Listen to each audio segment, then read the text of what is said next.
Another day, another plasma fire. As you can see, I didn't have to go far from the truck. This stuff kind of finds me. So let's go ahead and see what we can see, because I ain't got all day. I got me some hot springs to get to.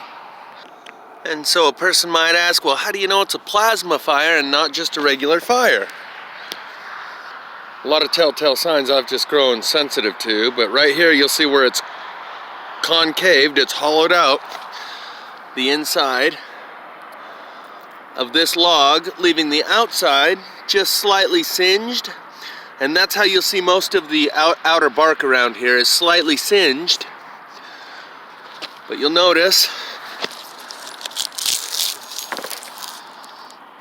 it burnt out and hollowed out the inside of this tree. I think it's manzanita, some sort of shrub brush kind of tree. It hollowed out the inside, reduced this on the inside down to where there's just a thin remainder right here. You can see where it actually bends over. This thing used to stick upward in the air. This whole branch was sticking upward in the air, but it burned the inside out so much. That's the branch I'm holding on to here. I'm kind of wiggling it around so we can see that right there at the base, it reduced it, ouch, it reduced it down to this much remaining, and that's why it bent and fell over this way. Here you can see the inside of this burned very hot, enough to reduce it down to almost nothing right there where it bent and curved over. The inside of this is completely burnt out. All of this had wood in there. Where my hand is right now used to be wood. So it burnt the inside. It burnt this log from the inside out to the point where it bent over, and there's only these small strips remaining of the outer shell.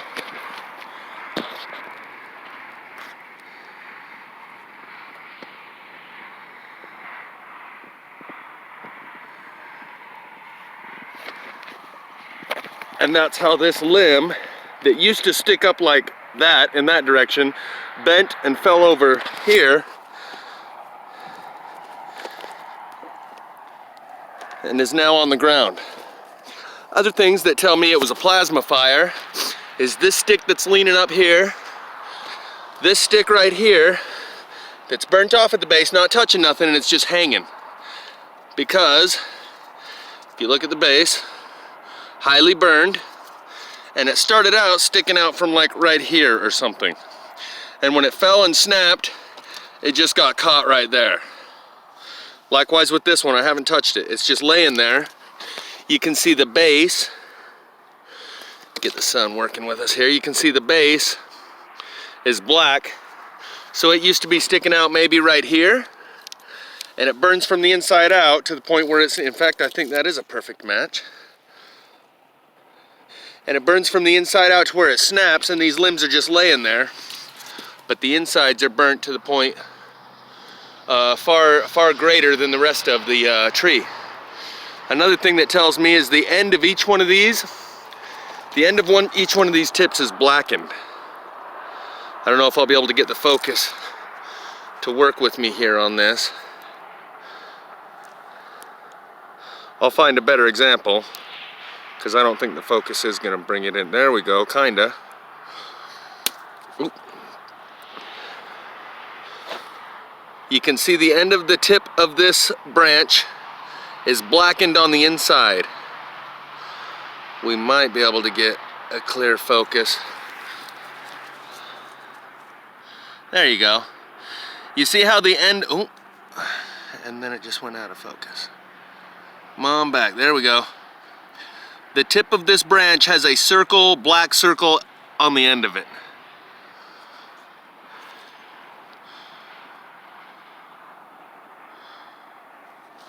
Come on, work with me here.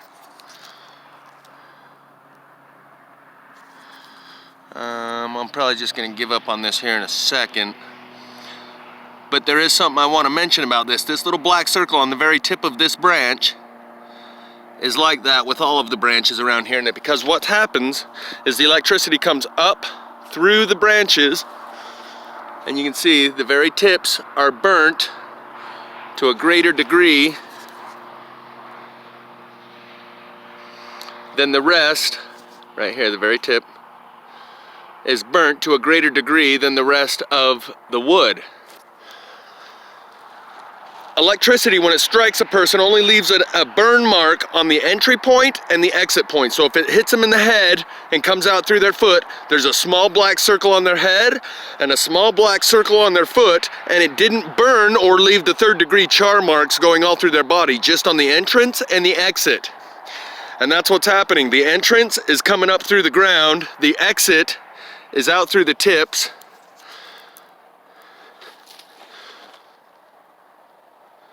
Which is why the very tip of each one of the ends of these branches is pure black. And the rest of the burn on the rest of the branch varies from brown to slightly singed, but the very end, the very tip of each one of these branches has a black circle, which is where the electricity burned its way out. There we go, that one's it was working with us for a second.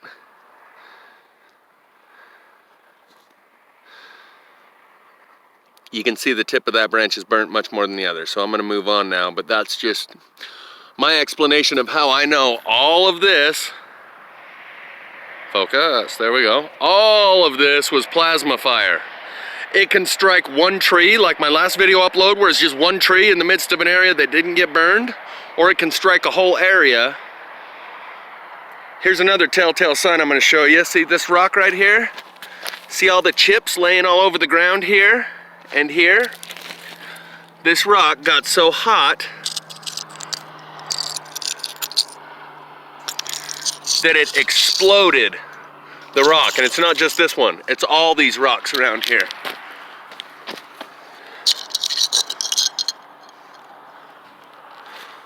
Have pieces of the rock that actually exploded away from the rest of the rock.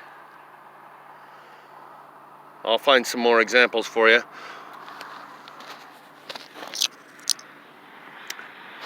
So I think this piece went here, and this piece went there, and all these chips all over the ground came from right here, and you can still pluck them away.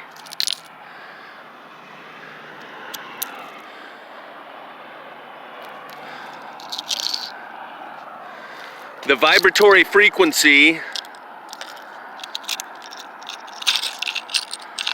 is what disintegrated the surface of this rock.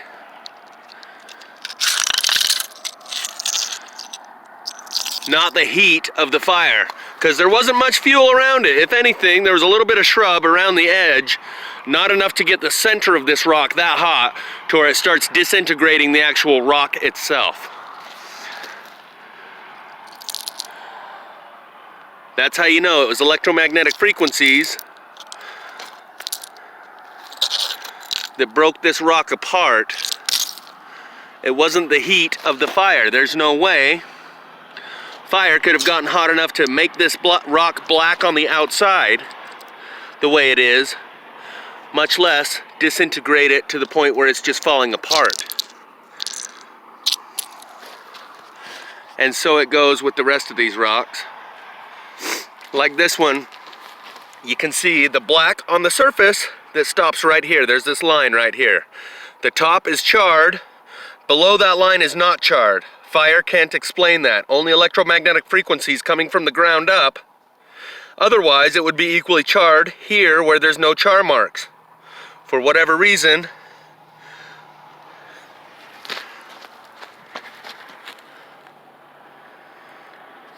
it's charred here, charred black, and uncharred here, here, and all the way around over here. Lighting's kind of messing with me. And my hand's not helping. But this part over here that's not charred black, that can't be explained by fire. If fire was burning around the outside of this, and that's what caused this part to become black, it would have also caused this part to become black. Likewise here.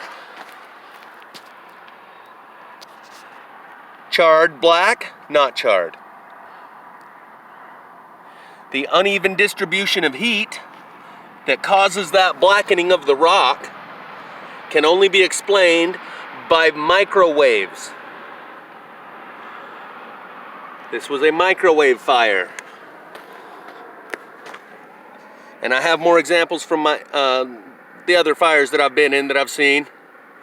The uneven burning, I'll show you an example that I have at my house, a couple examples, where it did both. This, where it slices the rocks, one rock is perfectly sliced in half, or it has the top quarter of it sliced off like a laser, and the top quarter is blackened while the bottom of the rock looks the same color. I'll just show you those later on another video.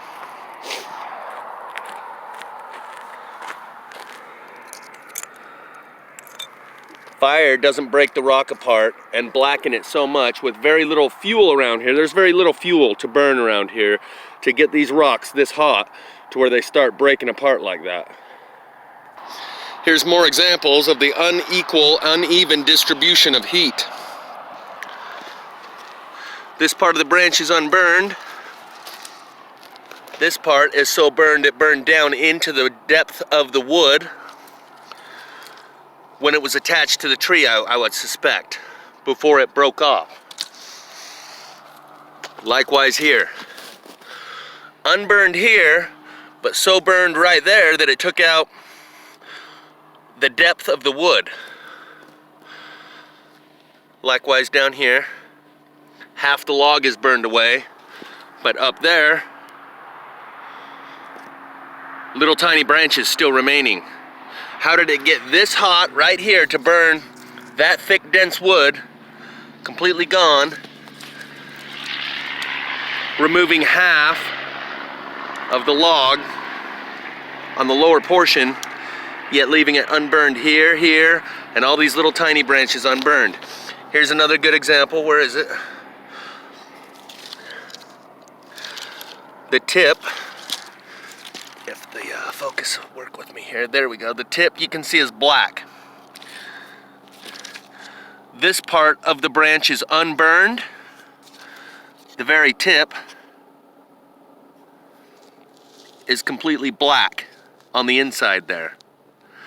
As I was indicating before, that's because the electricity burns its way from the inside out,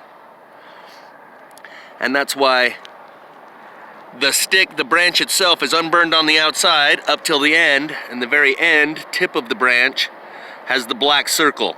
That's the signature of the microwave fire that burns them from the inside out. Just like your microwave at home cooks your hot dog inside out, the inside gets hotter quicker than the outside. That's what's happening here. And that's why all of these branches, and I mean all of them, have the same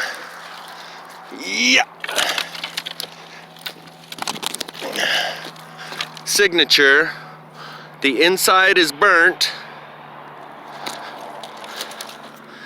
the outside is unburnt. But on the very tip of each one of these branches, you'll see the black circle from the inside. And then it's just a matter of the degree to which it burned through to the outside. You'll see on this one, unburnt on this side,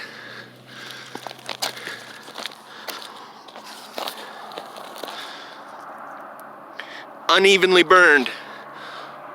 The light's not really helping here. There's a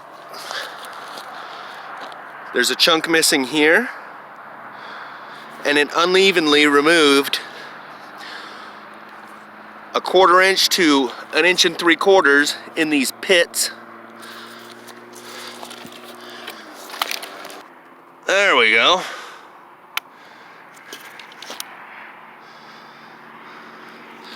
So these pits that you can see where it dug out here and here and here and here where my thumb is, those all used to be round branches.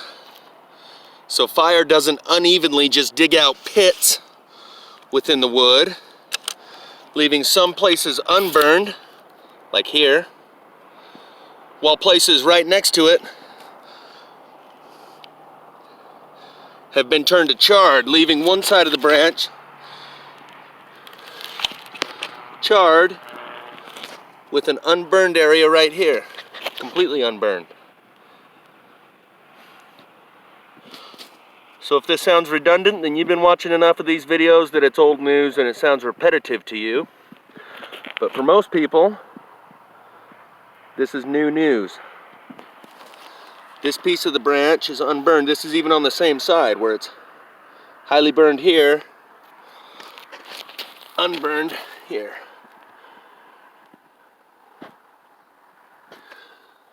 Unburned here, highly burned here. Fire burns much more evenly than that. But one thing that is consistent is that this burn pattern repeats itself all throughout the burned area, which in this case includes right up to the green tree line over here. So there's a very large swath of area that was burned. Oh, those cows want to know what I'm doing.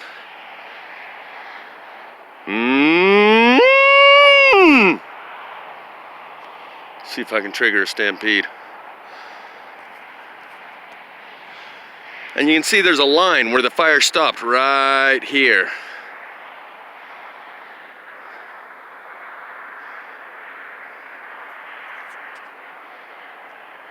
Normal fire don't do that either, and I'll explain more about that later. Oftentimes that means there's a fiber optic cable or a phone line buried beneath the ground that runs right there.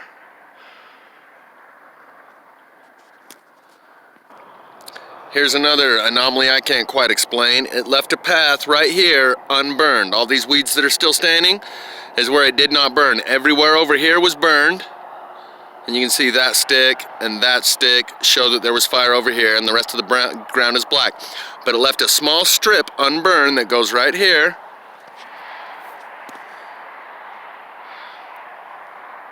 To right about here. You can see where it ends right there. Unburned weeds here. Just the other side of that line is all burned. And that line goes straight across right here in front of me, where right here, for whatever reason, is a small strip of unburned. Like that's where the cows walk or something. I don't know how or why that kind of stuff happens. But again, it's not because of a fire break. Fire on both sides, but a strip running down the middle makes no sense. And the cows are multiplying. And this one's looking a little bit like he don't want me coming into his area anymore. And he brought some of his buddies. There's a few of them over here on the horizon. There's 3 or 4 over there. But this one here seems like it's going to lead the charge if there's going to be a charge.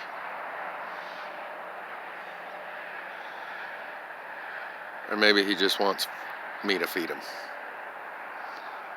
I'll just be one with the cows and project a vibe of no fear. And that way they'll know that I'm not going to attack them because I don't fear them. And they'll reciprocate. And there is a vibe that we put out, like an emotional transmission of a vibratory frequency that can be picked up just like sound or light. That's why they say dogs can smell your fear.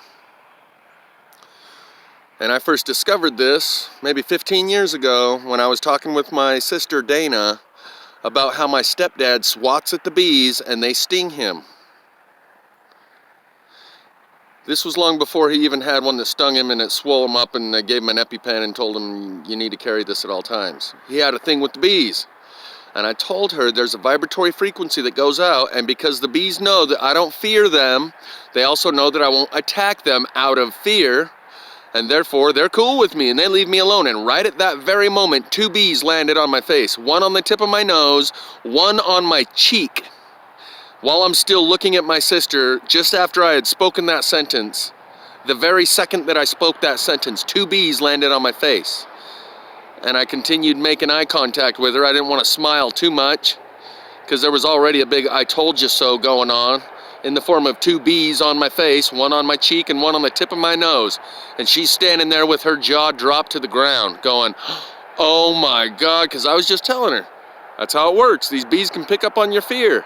And if they can tell you that you fear them, that also means they think you're going to attack them out of fear.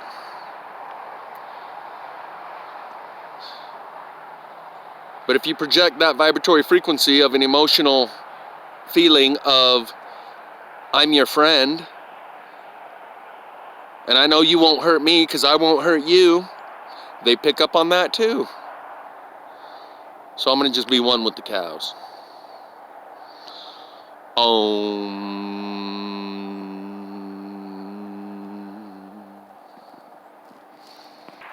Maybe they're guard cows, and they're guarding the trailers over there. I did kind of hop this fence in order to get on this piece of land. I don't think it's electrified. I hope not. So maybe they're guard cows, and they've been trained to attack, but I doubt it.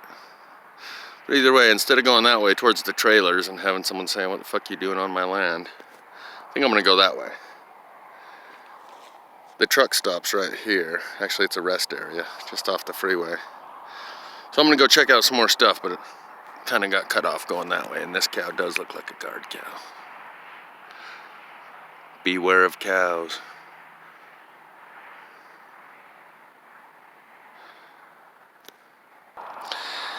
Here's another telltale sign that this fire stops right here. The line curves a little bit back and forth. Basically, there's a line right there, unburned on that side, burned on that side. And if this were the only fire I've ever seen like this, I might say, well, you know, it's got to stop somewhere. Maybe the wind turned it back. Again, not exactly a perfectly straight line. A lot of times it'll be along a fence line. There'll be a fence that runs right here, and it's burned on one side, unburned on the other. It's because the energy of the plasma comes up in like a curtain, not like a laser beam, but a curtain that has a long sheet of energy coming up out of the ground, and it basically stopped right there. And that's the strip. Over here's the strip that runs through. You can even see it if I get my hand out of the way. You can see that strip of yellow running through the black. Again, that just don't make sense.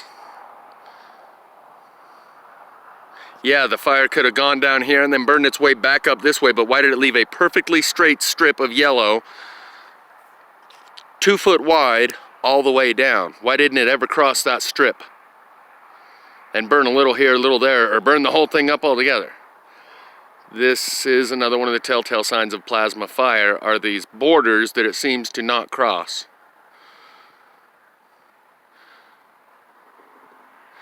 And I think that's part of how this has been going down. It's a demonstration, a display of power that we can control it. We can pinpoint it and make it burn one house down to the ground, skip the next house, and then burn the next house, just like we saw that happening in Paradise and elsewhere, where it burns every other house and leaves the ones in between untouched. Also, they can show that we can make it burn this area and stop there and start there and leave something as small as a strip in between untouched.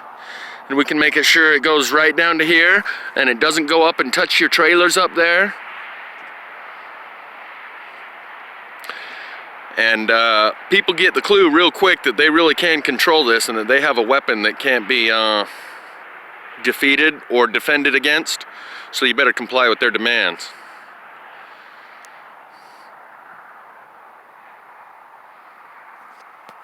Oh, how cute.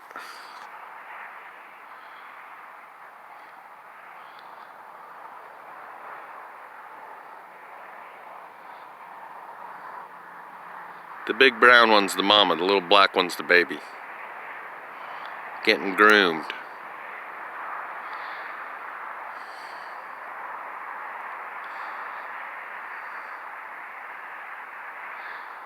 A tongue bath.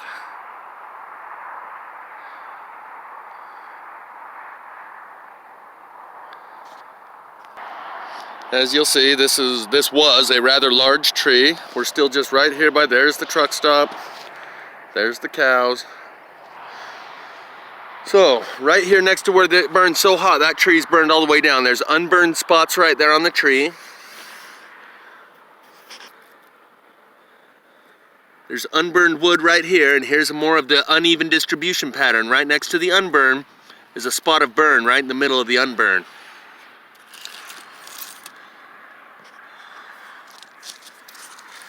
If you turn it over, there's some more patterns. It tore a chunk out of here and stripped this right here, but left this unburned. Likewise here, there's some unburned in the midst of highly burned. Here's some more of that leopard skin pattern. On one of my recent videos, I titled it Leopard Skin Tree in Montana or something like that. And there's a good example. You see that circle in the middle of black, where it's more burned right here. That's how all of them come out. That one as well. That one as well. So it's like the roots coming up from the ground work their way through the tree and come out as branches. And the electricity follows those roots through those branches and comes out, and it condenses the electricity. Those roots and vines and fiber of the tree are more condensed at a knot. That's a knot right there where a new branch was going to come out. That's what creates a knot. And because there's more fibers carrying more energy from the root system that's bringing it from the ground, there's more energy that goes to the spot where a branch is going to come out of the tree. And so normal fires, a knot is the last thing to burn because it's the hardest, densest wood, and it has to get the hottest in order to be able to burn. In these fires, as you can see right there in the center of the screen, is a circle that's blacker than everything around it. You could see before it unfocused.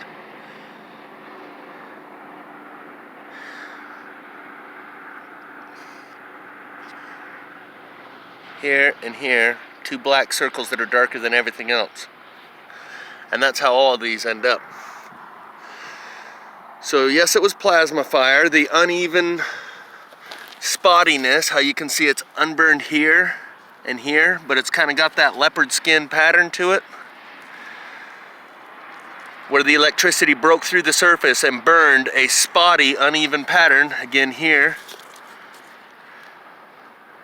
Tore a chunk right out of it right there because it burned hotter right here, like an arc, like a bolt of lightning wiggles its way through the branch, but you can see sometimes where it centers along one side more than the other.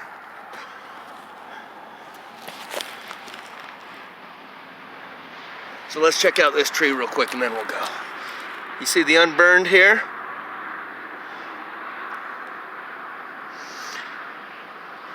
So there is two phenomena here. It burns from the inside out. We've clearly seen that. But it also burns from the outside in a certain way. How the core, the outer layers of wood can be burned, which is closer to regular real fire, but you can tell real fire doesn't leave unburned streaks. In the middle of a place that burns so hot, you can see the base of this tree went out to here.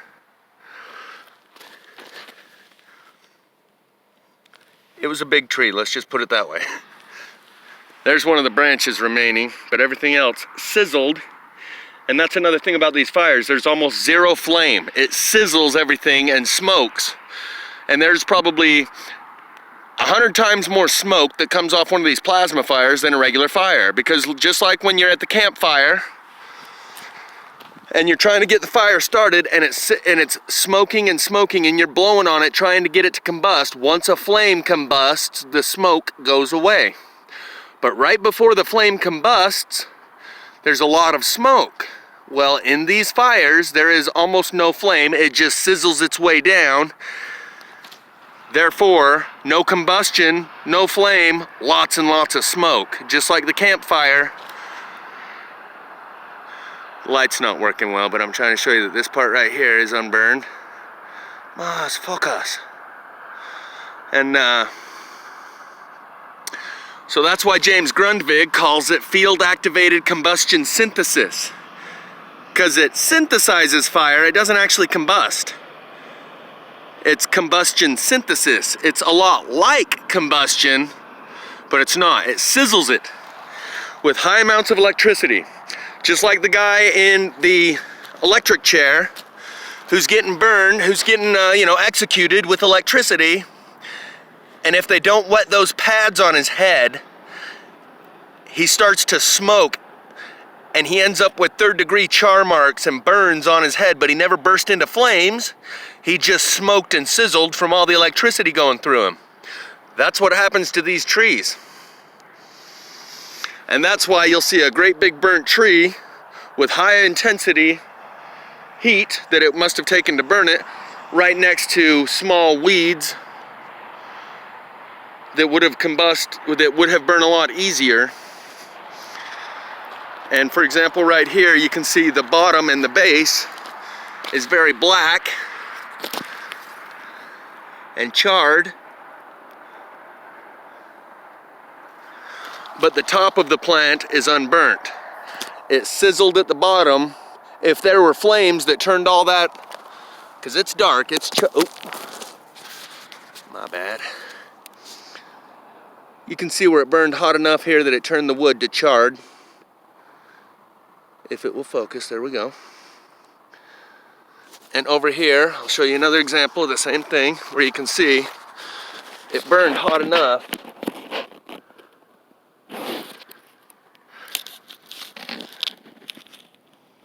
again, more uneven burn pattern, unburned here, highly burned there. My point is, it's charred black, and so it took high amounts of heat to turn this wood black, but then the stuff right above it is untouched. You'll see this all over.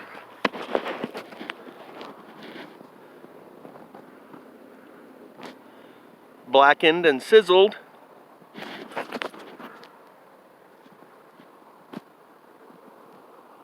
But there was no flame, or the rest of these weeds, and that's all they are, is just weeds, would have gone up. Another example of the uneven burn pattern.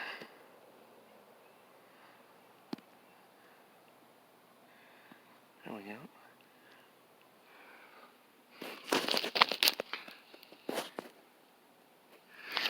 Try not to get my shadow in the way, but here you can see the end of this one is highly burnt to the point where it charred, and right here is totally untouched.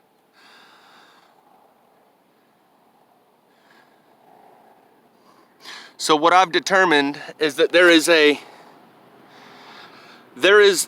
ground gets electrified, and things that aren't even stuck into the ground with roots like these end up getting burned because there's like a blanket of electricity that flows across the ground. And I've noticed, like water avoids a high spot. If there's a high spot in the dirt, say this little spot is like a high spot, a hump, everything around it will be black, but the hump will be unblackened. And so it goes all across the land. Anywhere there's a high spot stays unburned, just like water would spread across the land when you irrigate, leaving any high spot still dry while everything else is saturated. So it happens with this electrical blanket of energy that covers the ground, leaving high spots untouched.